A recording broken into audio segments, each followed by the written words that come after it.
দাদা থেকে বাবা, এরপর নাতি, একই পরিবারের ৩ প্রজন্মের সবার উচ্চতা ৩ ফুটের নিচে।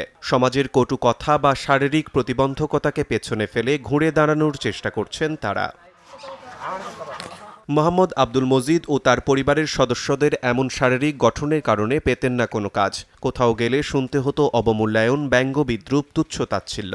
কিন্তু জীবনের কাছে হার মানেননি তারা কেউই, বরং সামাজিক ও শারীরিক প্রতিবন্ধকতাকে বৃদ্ধাঙ্গুলি দেখিয়ে সবাই মিলে এগিয়ে যাচ্ছেন সফলতার পথে। প্রবল ইচ্ছাশক্তি ও কঠোর পরিশ্রমের মাধ্যমে নিজেদের শারীরিক প্রতিবন্ধকতাকেই বানিয়েছেন শক্তি। নিজেদের ব্যবহৃত মোবাইল ফোন দিয়ে বানাচ্ছেন বিভিন্ন কন্টেন্ট, খুলেছেন ফেসবুক ও ইউটিউব পেজ। সেখানে বাবা, ছেলে ও নাতিরা মিলে বানাচ্ছেন বিভিন্ন মজার ভিডিও।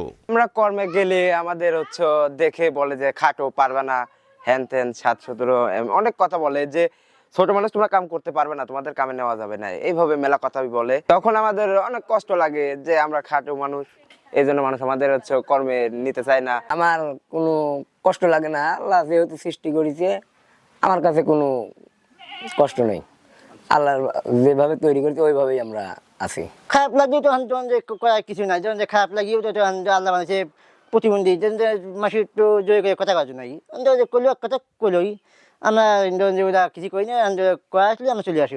তাদের কন্টেন্টে নেই কোনো নেগেটিভিটি, নেই কৃত্রিমতা, আছে শুধু পারিবারিক বন্ধন, আন্তরিকতা, হাসি আর নিজের মতো করে এগিয়ে যাওয়ার এক অক্লান্ত চেষ্টা।